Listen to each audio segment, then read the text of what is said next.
Soy Fernando Díaz Villanueva, hoy es 7 de abril de 2022 y esto es La Contracrónica.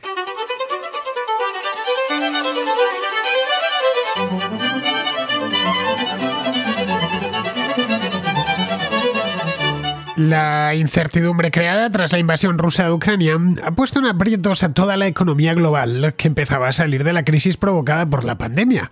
El Banco Mundial ha publicado un informe sobre las consecuencias económicas de la guerra. Lo mismo ha hecho ya la OCDE y la Conferencia de la ONU sobre Comercio y Desarrollo. Todos coinciden en que el crecimiento del PIB mundial se resentirá a causa de esta guerra. En el caso de que la guerra se alargue, las consecuencias serán incluso peores de lo previsto. Las previsiones varían en función de la institución que las haga, pero en todos los casos rebajan sustancialmente el crecimiento de la economía mundial para el presente año, para 2022. Aunque todas las regiones del globo se verán afectadas negativamente por esta crisis, es probable que los grandes exportadores de materias primas se beneficien con el aumento de los precios de productos como el petróleo o como el gas, que están por las nubes. En Europa, sin embargo, la crisis parece inevitable, ya que el continente está especializado en los servicios y en menor medida en la manufactura. Algo similar sucederá con varios países de Extremo Oriente. Aunque el energético es el que más atención ha levantado por su impacto directo en la economía europea, no hay sector de la producción que vaya a quedar al margen de las consecuencias, todas malas, por cierto, de este conflicto. La inflación ya estaba aumentando tras la reactivación económica pospandémica y ahora los precios más altos de los alimentos y de la energía, junto con la escasez de suministros, infligirán más daños de forma inmediata a las economías de ingreso bajo y de ingreso medio. Esto se explica porque muchas economías en desarrollo dependen de Rusia y de Ucrania para obtener alimentos. De acuerdo con las cifras que ofrece el Banco Mundial, estos dos países suministran más del 75% del trigo importado por varios países de Europa, Asia Central, Medio Oriente y África. La crisis en Ucrania también ha estremecido al mercado financiero, provocando una venta masiva de acciones y de bonos en los principales mercados mundiales. Las inversiones no son seguras o no parecen seguras, por lo que muchos inversores podrían salir de las economías emergentes como medida de precaución. Es decir, estas economías de países en desarrollo y también, por supuesto, de las economías tercermundistas. Esto, aparte de comprometer el crecimiento en el mundo desarrollado, está depreciando las divisas y elevando la prima de riesgo en el mercado de deuda. Sin inversión, con la inflación disparada y un enfriamiento en el comercio internacional, la crisis puede agudizarse. Esto tendrá en última instancia consecuencias de tipo político y social en todo el mundo, especialmente en los países donde se ha originado la guerra, sus vecinos y también en los que más dependencia tienen de ellos. La onda expansiva de esta guerra va a alcanzar en definitiva a todo el mundo. Solo nos queda esperar que dure lo menos posible.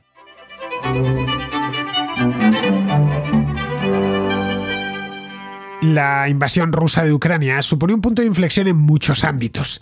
Las masacres que está perpetrando el ejército ruso en las zonas ocupadas. Pudimos ver este pasado fin de semana lo que dejaron en Bucha, el regalo que les dejaron a los ucranianos cuando volvieron a su ciudad.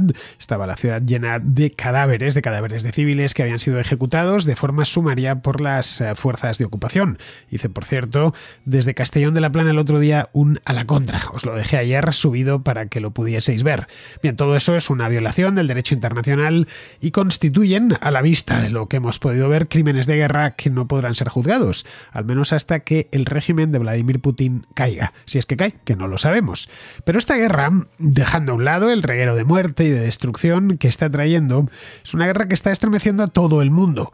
Los hay que aseguran que esta guerra supone un antes y un después en la historia de la globalización. Algunos incluso se lo llevan al año 1914. Están hablando de esta guerra como si se tratase casi de la Tercera Guerra Mundial, que pondrá un antes y un después. La verdad es que eso no lo sabemos porque la guerra acaba de empezar y no tenemos ni idea si escalará y cuánto tiempo durará. Pero bueno, los hay que hablan ya de que esto es parecido a lo que sucedió hace 100 años.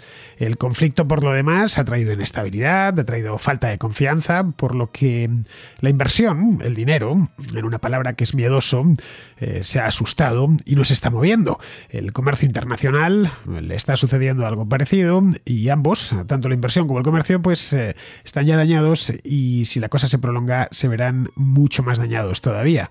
Muchos temen que los vínculos económicos que unían hasta hace no tanto tiempo a distintas partes del mundo queden reducidos a cenizas. Los hay en este aspecto, como veis, muy pesimistas, también los hay optimistas, son menos, y luego están los realistas. Yo procuro estar en el bando de los realistas, es decir, de mirar las cosas con los datos disponibles, con lo que tenemos, y a partir de ahí tratar de entender la situación. Hacer previsiones ya es más difícil. Se puede más o menos saber por dónde va a ir la cosa. La cosa no va bien, no hay más que ver lo que está sucediendo en prácticamente todos los mercados y lo que está sucediendo en la propia Ucrania.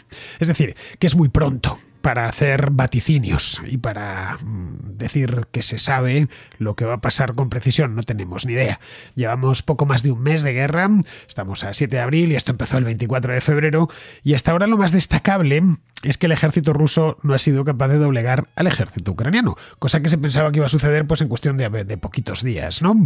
A pesar de que el ejército ruso tiene una aplastante superioridad, al menos sobre el papel, ya digo. Estas imágenes y estos gráficos que se ofrecían en los últimos días de febrero, los primeros de marzo, que se ponía el número de efectivos de la reserva, el número de tanques, de aeronaves de combate, de buques de guerra, etcétera, que tenían los dos países, pues todo invitaba a pensar que esto iba a durar poco y que del ejército ucraniano no iban a quedar ni las raspas. No es el caso. Estamos ya, como os decía, a 7 de abril y los combates continúan. Los rusos, de hecho, se han tenido que replegar de ciertas zonas. La denominada, de manera un tanto eufemística, operación especial, no ha conseguido ni uno solo de sus objetivos y ahora, según parece, los estrategas del Kremlin se encuentran rediseñando los planes para al menos salvar la cara. Algunos dicen que van a atacar y van a poner toda la carne en el asador en el este del país, en la zona del Donbass precisamente. Otros que van a ir por la costa del Mar Negro y se van a apoderar de ella. La verdad es que tampoco lo sabemos, salvo los que estén muy bien informados y dispongan de información privilegiada extraída del cuartel general del ejército ruso. Creo que aquí, por lo menos en esta sala, no hay ninguno. Yo tampoco. Desde el punto de vista militar, si algo ha demostrado esta guerra es que el oso ruso no es tan peligroso como parecía o como nos parecía. Algo que reconforta a sus vecinos, a los polacos, a los eslovacos, a los rumanos, a los georgianos también, que con bastante razón, a la vista de lo sucedido, temían que una victoria rápida y rotunda en Ucrania de los rusos les metería en problemas en el corto o medio plazo. Si consiguen apoderarse de Ucrania, pues no tardarán en tomarla con nosotros, en tomarla con las repúblicas bálticas o con cualquiera de los países europeos o caucásicos que se resisten a ser absorbidos por Rusia. Pero la onda expansiva de esta guerra ha llegado mucho más lejos. Los efectos económicos del conflicto se están dejando sentir en todo el mundo. Esa es la verdad. La invasión de Ucrania ha llegado además en un momento difícil. Las economías mundiales aún se estaban recuperando de los efectos de la pandemia. La inflación escalaba con rapidez. Esto sucedía en Europa, sucedía en Norteamérica, en Sudamérica, en Centroamérica, en Extremo Oriente, en África, en todo el mundo. No había un lugar en el que la inflación no se les hubiese ido de la mano. Era algo de lo que he hablado aquí, vengo hablando desde hace más de un año, de cómo la inflación estaba empezando a descontrolarse.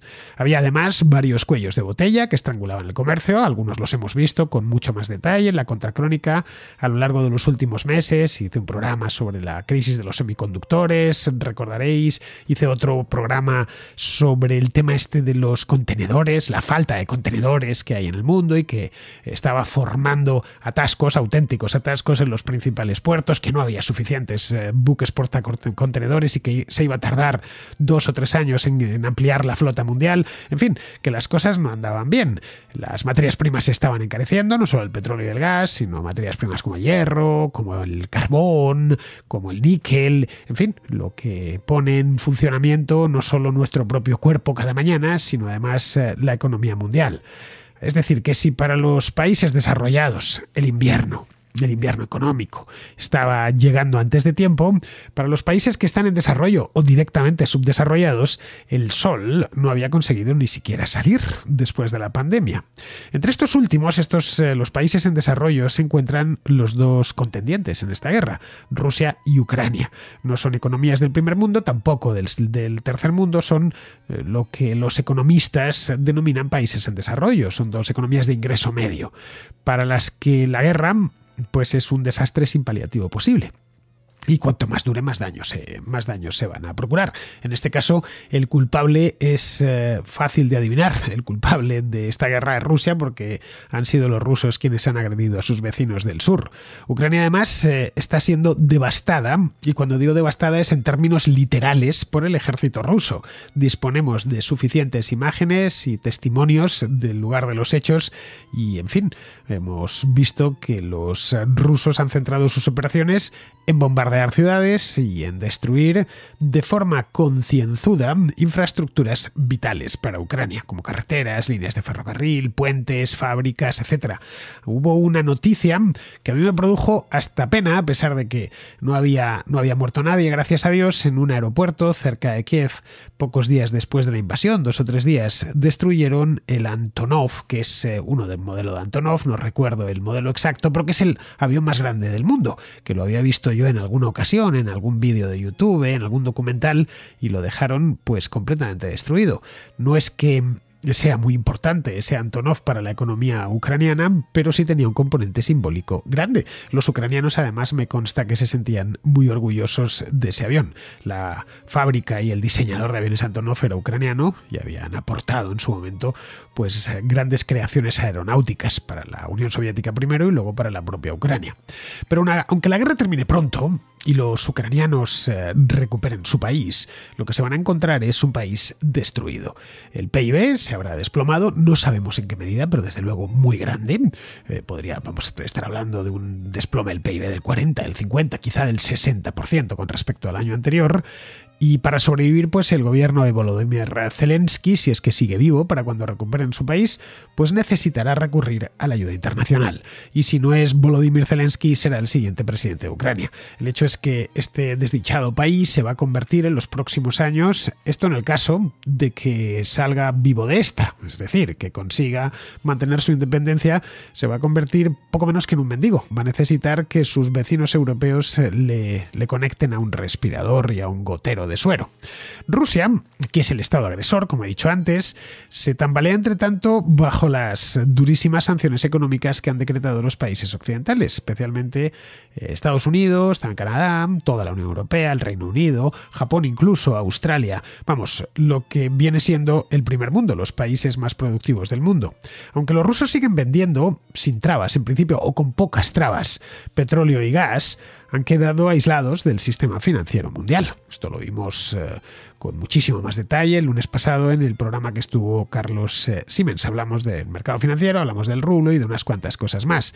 El tipo de cambio del rublo, como comentábamos aquí el lunes, puede haberse recuperado, y de hecho se ha recuperado nominalmente a su nivel anterior a la guerra. Pero el valor real de mercado, estoy hablando, ese es el valor real, ahora mismo está con respiración asistida, es un valor fabricado mediante una serie de medidas, como os comentaba Carlos aquí en el programa del lunes. El valor real de la divisa rusa es una completa y absoluta incógnita. Ya no existe, en una palabra, un mercado libre de rublos o de activos financieros rusos. Por lo tanto, fijar su precio es realmente complicado. El mercado, una de sus funciones es fijar el precio de las cosas, y lo hace bastante bien, por cierto. El Kremlin tendrá suerte si la producción, es decir, el PIB, se contrae este año solo un 10%. Tendrá suerte, estoy hablando. Desde luego, si esto se prolonga y en el mes de septiembre u octubre, a la vuelta del frío, seguimos hablando de guerra, pues será mucho más de un 10%. La retirada de las empresas occidentales de Rusia, a lo que le dediqué también un programa la semana pasada, no hace más que agravar el problema.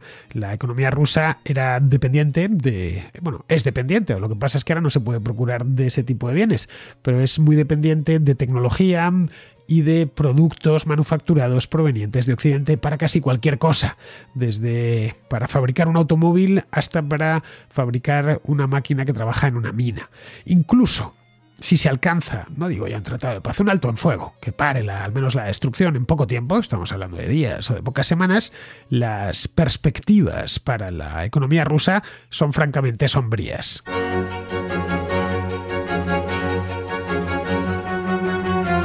Europa, entre tanto, tendrá que tiene ya que absorberlo, se está absorbiendo un gran número de refugiados ucranianos. Estamos hablando de 3,5 millones de personas que han entrado en la Unión Europea a lo largo, casi todos, han entrado en la Unión Europea a lo largo del último mes y pico, un mes y una semana, y tendrá también que absorber un montón de inmigrantes rusos que de una manera u otra, pues también están abandonando el país. Por de pronto no pueden volar directamente desde Rusia hasta Europa, pero sí lo hacen vía Dubái o vía Estambul. En el futuro, cuando esto se acabe, pues debido a la ruina de la economía rusa, muchos rusos de a pie, simples trabajadores, pues no les quedará más remedio que buscarse la vida honradamente en otros países del mundo. Y lo más probable es que termine la mayor parte de ellos en Europa Occidental y la otra parte pues se irán a Norteamérica. En Rusia hay muchísima gente preparada, gente con carreras universitarias, muy competentes en lo suyo y hablan idiomas además, y no se van a resignar a pasar lo que les queda de vida y de carrera en un país que hace aguas económicamente. Esto ya sucedió en la historia de Rusia hace no tanto tiempo, hace 25 años, en los años 90, salieron muchísimos talentos de Rusia, y no solo talentos, sino gente con una carrera universitaria que se mudaba a Londres, a Nueva York, a París, a Berlín, a cualquier país donde pudiese sacar más del esfuerzo que había hecho previamente estudiando. Esto, por cierto, los rusos lo han venido haciendo a lo largo de los últimos 25 años, todos y cada uno de los años. Es la razón por la que hay una comunidad tan nutrida de ingenieros, de médicos, de científicos rusos en prácticamente todos los países de Occidente. Bien, esto no hará más que intensificarse, y estamos hablando de un país bastante poblado, especialmente en su parte europea. La Unión Europea, como os decía, aparte del tema este de los refugiados, tiene también que hacer frente a unos precios de la energía que no hacen más que incrementarse y que hemos visto en la contracrónica en varias ocasiones en el último mes. Ayer, de hecho, con Luis Gómez estuvimos viendo el problema concreto que tiene en Alemania. Eso está golpeando de manera clara las economías familiares europeas, entre ellas la mía. Cierto es que mi familia se limita a mí mismo, pero a María Rufino, que le tengo aquí llevándome los controles, pero evidentemente he notado, como cualquier hijo de vecino, he notado que la factura de la luz está por las nubes, y lo mismo pasa con la gasolina. Pero no solo eso, también está golpeando y estropeando las cuentas de resultados de las empresas. Si se cortase el flujo de gas natural desde Rusia, porque la situación se complica en Ucrania, por ejemplo, pues nos encontraríamos con problemas de suministro, especialmente Alemania. De suministro eléctrico estamos hablando, porque una buena parte de ese gas se utiliza para generar electricidad, para quemar en centrales de ciclo combinado. Otra parte pues se quema directamente en las calderas para la calefacción. Esto llevaría a la Unión Europea y sobre todo a Alemania, la metería de lleno en una recesión económica de gran envergadura. Pero a fin de cuentas, Alemania y otros países europeos, casi todos, son países ricos. Alemania es un país muy rico, con recursos a mano y ahorros para hacer frente a una crisis prolongada.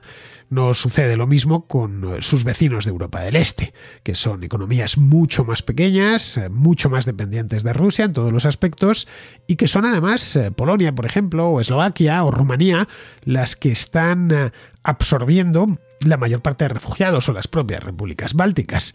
Idem con los países del sur, como España o Italia.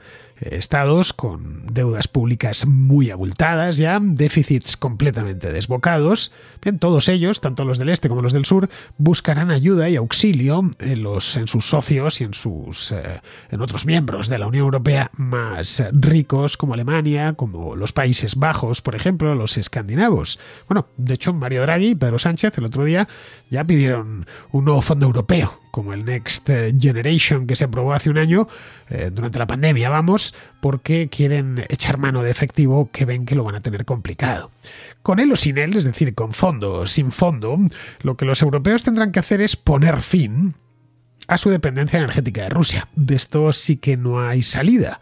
A medio y largo plazo, esta crisis acelerará la descarbonización, algo que por cierto persiguen los líderes europeos desde hace ya un tiempo, pero a corto plazo, eso a medio y largo plazo. Sí, evidentemente pues se tendrá que ir abandonando poco a poco el gas y el carbón. El carbón está ya casi abandonado.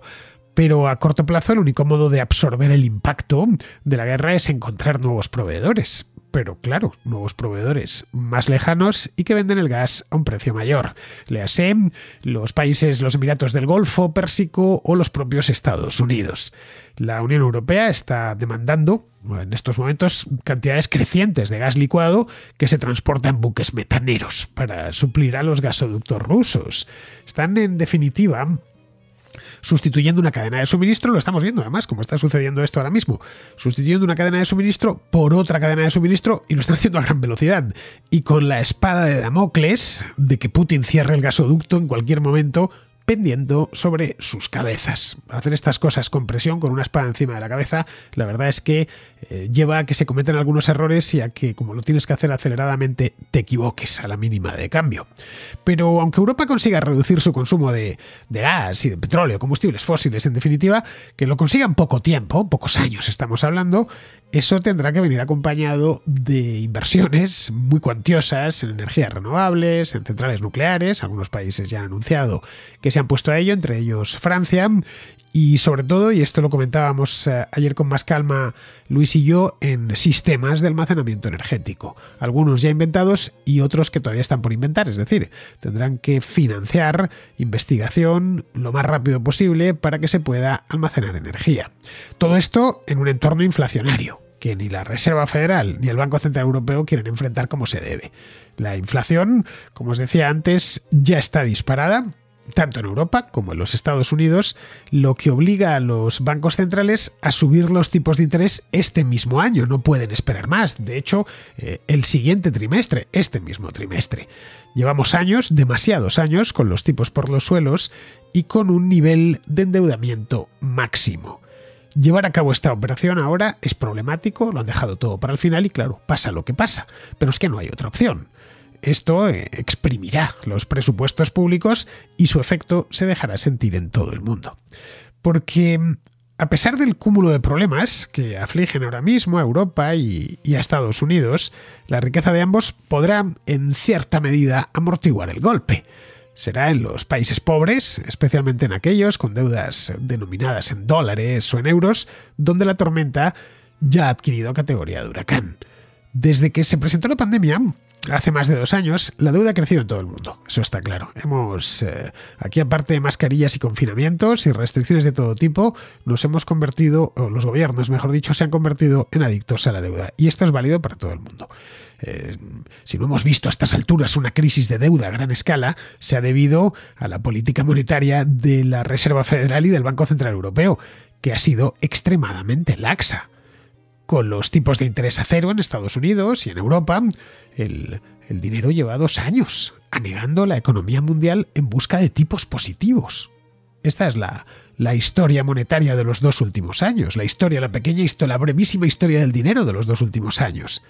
Los estímulos que han ido aprobando, todos desproporcionados, los estímulos que han ido aprobando los gobiernos europeos y el de Estados Unidos para sobrellevar la pandemia, impulsaron, entre otras cosas, las importaciones, proporcionando mercados de renta alta a las economías en desarrollo y manteniéndolas funcionando de aquella manera.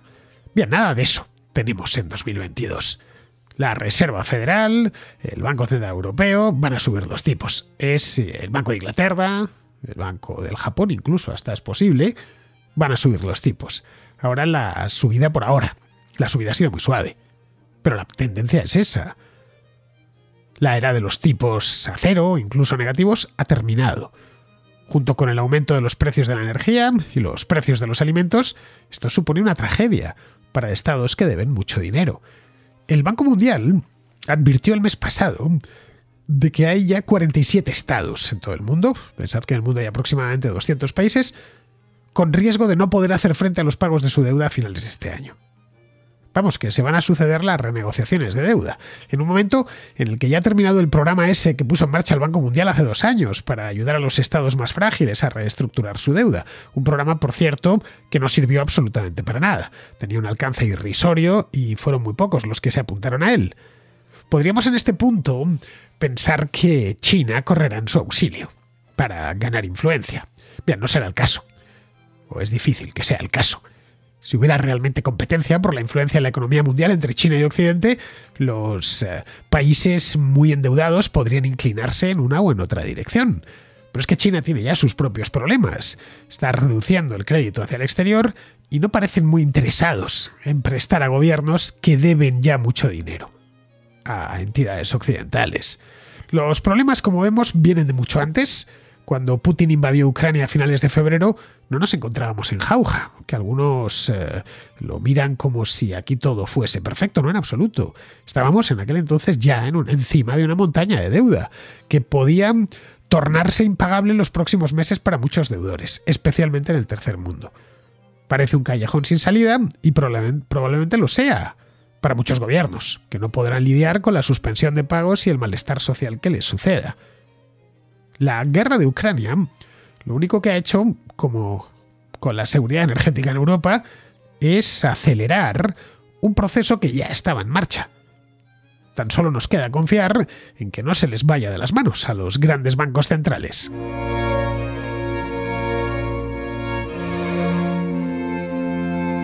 Vamos con la contrarréplica, que llevamos unos días sin hacerlo desde la semana pasada, porque he tenido invitados en todos los programas de esta semana, y ya sabéis que cuando traigo invitados pues pasa pizarro y poco más, porque me gusta que el invitado pueda disponer de todo el tiempo del programa.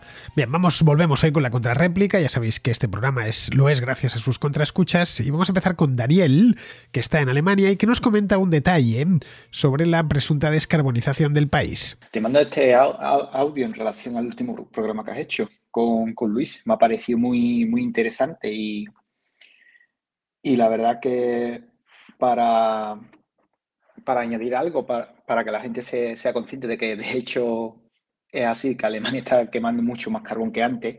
En mi ciudad natal, que es Heilbronn, está unos kilómetros de Stuttgart. Ahí tenemos una central de carbón y existe desde mucho antes que mi madre me trajera a este mundo.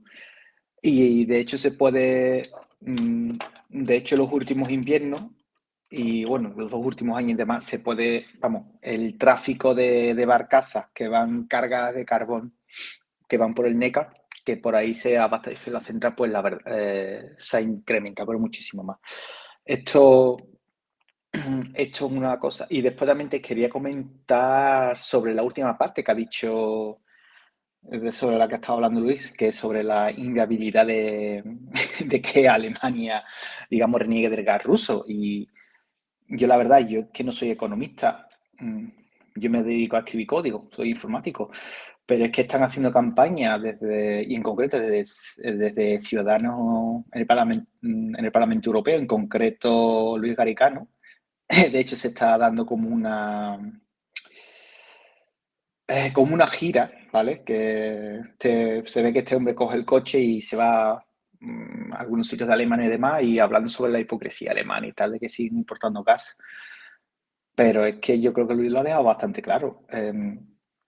No es solamente bajar la calefacción, es que si eso pasara, primero caería la industria alemana un montón y con ello arrastraría pues al resto de la comunidad europea, por no decir también que entonces yo creo que también lo que son el Banco Central Europeo tendría que incrementar tipos de digamos lo que es la deuda sería muchísimo más cara, porque parte de, digamos, el euro está garantizado en gran parte por lo que es la economía alemana. Solamente era esto que quería añadir. Muchas gracias y nada. Gracias por por estos programas que estás haciendo. La verdad que cada día traes uno más interesante que el anterior. Venga, un abrazo, adiós. Esa central térmica de Heilbronn la conozco. Vamos, la conozco. La he visto desde la autopista en varias ocasiones, en la 6, la que va de Stuttgart a Heidelberg. Es efectivamente inmensa, la opera en bebé y tiene 2 chimeneas altísimas que se ven desde muchos kilómetros a la redonda. Se provee de carbón efectivamente a través del río Neckar, que desagua en el Rin a la altura de Mannheim. A los alemanes les bendijo la naturaleza con un montón de ríos navegables que abaratan muchísimo el transporte. Respecto a lo que comentas de la industria alemana, efectivamente es así. Si falla esa industria se resiente toda Europa. Es una industria muy exportadora y de alto valor añadido. Los alemanes no fabrican baratijas, precisamente. Su industria es muy sofisticada y consume muchísima electricidad. Es por ello sorprendente que hayan hecho tantos experimentos con la energía los políticos alemanes, sabiendo que dependen de la energía eléctrica más que en ningún otro lugar. Alemania no es un país que tenga petróleo, pero sí tiene carbón en grandes cantidades. Un precio muy barato. El carbón alemán, por cierto, el lignito, del que hablaba ayer con Luis. Es un carbón fácilmente extraíble en grandes minas a cielo abierto dentro de la propia Alemania. No quieren quemar carbón porque tienen el problema de las emisiones de CO2 y el destrozo paisajístico que se hacen, y lo que hicieron hace 20 años fue que empezaron a instalar molinos aerogeneradores, eólicos y paneles solares, con la idea de ir sustituyendo poco a poco las centrales de carbón y las nucleares. Pero en los últimos 10 años lo que hicieron a raíz de lo de Fukushima fue acelerar todo ese proceso. Y se han encontrado ahora con que tienen prácticamente toda la planta nuclear ya cerrada, que el carbón no solo les contamina, sino que además los derechos de CO2 están por las nubes. En fin, han cerrado parte de las plantas térmicas de carbón. Y bueno, y el respaldo pues de esa inmensa capacidad renovable pues son centrales de ciclo combinado de gas que queman gas natural proveniente de Rusia. En el momento en el que el gas ha subido de precio lo han notado. Ahora el problema es que, aparte de ser caro, es posible que les interrumpan el suministro, que en esa no se esperaban ver. Eso supondría racionamiento de energía dentro de Alemania a corto plazo. Es un panorama, como vemos, muy parecido al de España, lo decía ayer con Luis, con la diferencia de que aquí solo se han cerrado 2 centrales nucleares porque habían acabado su ciclo de vida, la de Zorita y la de Garoña, el resto siguen abiertas. Pero la apuesta renovable en España ha sido muy parecida a la de Alemania, con la diferencia de que algunas renovables, como la solar, tanto la fotovoltaica como la térmica, pues en España pues son muy productivas, porque el nuestro es un país muy soleado. Alemania, como bien sabes, Daniel, no lo es en absoluto. Bueno, tú, por ejemplo, que vives en Baden-Württemberg, que allí dicen que es la región más soleada de Alemania, y probablemente lo sea. Y claro, al lado de España, pues aquello parece Galicia, pero con la luz apagada. Hay luz en verano y tampoco demasiada, porque, como sabes, llueve mucho. Bien, seguimos con José de Pamplona, que pregunta por los putinejos. Acabo de ver el vídeo que has subido de A la Contra sobre los crímenes de guerra. Y nada, decir que hay por ahí una serie de youtubers, un poco entre comillas, que desde que empezó el tema de la invasión de Ucrania, pues no han hecho otra cosa más que excusar un poco la acción rusa. Estos sujetos, a los que tú bautizaste muy bien, por cierto, como en el nombre de putinejos, hay 2 que son un poco los más mediáticos. Uno es el español Rubén Gisberg, que tu buen amigo Jano creo que lo conoce, y la otra es una chica rusa, creo que se llamaba Liu Sibaya o algo parecido. Pues ayer soltaron su basura propagandística diciendo como que lo de Bucha lo condenaban tajantemente, pero dejando primero caer que todo era un montaje. Y después, más tarde, cuando se vio que ya no era, que el relato de que era un montaje era insostenible, pues empezaron a decir como que si había sido llevado a cabo por las fuerzas ucranianas, porque los muertos que llevaban un brazalete blanco y eso corresponde a civiles rusos, que si no había rastros de sangre en los muertos, que si la posición de los muertos no era la original, vamos a decir, y así un largo etcétera. Estos también luego echaron la culpa a los ucranianos también del bombardeo al teatro, que si la mujer está embarazada que aparecía en las fotos, que si era una actriz, bueno, y así llevan desde el inicio de la invasión. Mi pregunta es, un poco a la chica la puedo entender porque es rusa y bueno, será una ultranacionalista y ya está, no hay que darle más vueltas, pero a él, o sea, ¿qué le aporta vender este relato ruso? ¿Fama? ¿Lo tiene comprado Rusia? No lo entiendo. No sé, ¿tú estarías a favor de censurar a esta gente? No por la verborrea que sueltan, sino más bien por el negocio que hacen a costa de vender esta propaganda. No sé, hacer negocio a costa de esto me parece que es ser un desalmado, por no decir otra cosa. Nada, muchas gracias por tu programa y un saludo. Lo de los putinejos no es mío. Se lo escuché por primera vez a Javier Rubio de Academia Play y él a su vez lo había sacado de Federico Jiménez Los Santos. A mí me hizo mucha gracia, me hizo reír y por eso lo utilizo. Es descriptivo y es gracioso, sin llegar a ser insultante. Desconozco la razón por la que estas personas de las que hablas hacen lo que hacen. En fin, eso solo lo saben ellos, así que lo suyo es preguntárselo a ellos. Se están dedicando a difundir el mensaje que sale directamente del Kremlin y son perfectamente libres de hacerlo, ¿eh? Si España se pareciese a la Rusia de Putin, ellos ya estarían en la cárcel. Pero este es un país, gracias a Dios, en el que impera la libertad de expresión y así debe de seguir. No hay más. La libertad de expresión es sagrada. Yo no soy partidario de la censura. Cada uno es libre de decir lo que quiera. Si no te gusta lo que dice este o aquel, pues no le escuchas y asunto zanjado. Occidente, entre otras cosas, consiste en eso mismo, en un conjunto de derechos y libertades individuales que permiten criticar al gobierno y emitir cualquier opinión por descabellada que parezca. Lo que no permiten las leyes es que insultes a alguien, ya está, o que le difames, pero que digas que no te gusta, por muy poderoso que sea, lo puedes hacer. Es decir, justo lo que no se puede hacer en dictaduras como lo que es Rusia en estos momentos. Bien, pues vamos a terminar. Vamos con Pizarro, no por duplicado, sino con Pizarro por triplicado. Ahí es nada. Así que tenemos 3 notas de Pizarro. Una nos habla del rublo, la segunda de las mujeres en las competiciones deportivas, el programa del martes que hicimos Alberto y yo con Irene Aguiar, y la tercera sobre Alemania y sus problemas energéticos. Las monedas fiat son una promesa de pago por parte de un emisor más o menos fiable. Ahora el emisor del rublo parece poco fiable dados los costes que tiene y que tendrá que atender y el acoso financiero al que está sometido. Por otra parte, con los chinos y los indios de perfil, las reservas inyectadas, la dependencia energética europea y quizás una pronta pseudopaz ucraniana, tal vez salve la debacle. La lección debería ser la aterradora conciencia de que los billetes y los apuntes bancarios que pensamos que reflejan parte de nuestras propiedades son en realidad promesas de ineptos gestores presionados por manirrotos sin escrúpulos, que montan castillos de naipes incapaces de soportar una ráfaga de realidad.